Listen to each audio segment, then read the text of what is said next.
The big story tonight, imagine paying hundreds of dollars for a nightclub party, only to learn the nightclub is closed. It's a reality for dozens who paid for an evening out at the Mansion in Old Town Portsmouth. 10 on your side's Jason Marks has been digging on this story all night. He's live in the newsroom now. Jason? And Tom, we're talking a lot of money here that people paid. Table reservations started at least $500 for this weekend's event.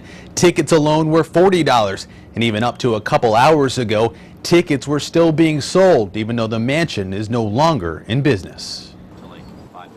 Virginia Beach's Glen Munson had his weekend all planned out. It was me, like 4 of my friends. We all spent all this money to go there. We paid all the money. We tried to book it as early as possible in advance. Saturday night, Munson thought he'd be at the Mansion Allure in Portsmouth for an after-concert event. He even paid $400 to reserve a table. And the date was supposed to get it for 7/28, booth number 303. But today he learned there might be a problem.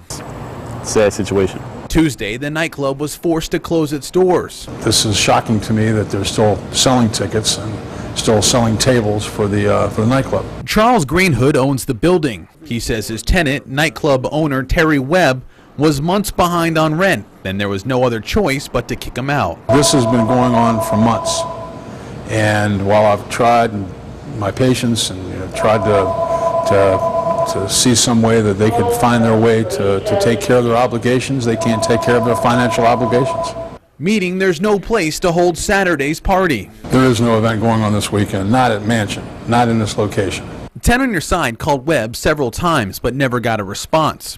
We wanted to know why Mansion Allure was still selling tickets online and by phone if there was no place to have the event. Very concerned that people are going to show up and there's no event, and they're going to be very upset. Munson says he's been trying to contact anyone from the Mansion to see if he'll get a refund.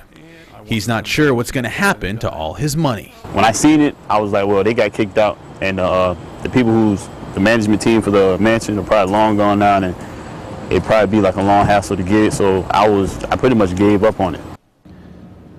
As we mentioned, we just checked and you can no longer buy tickets. I talked with one woman who actually bought a ticket this morning. We wanted to know if Terry Webb has any plans to refund the money, but we're still waiting for him to return our calls.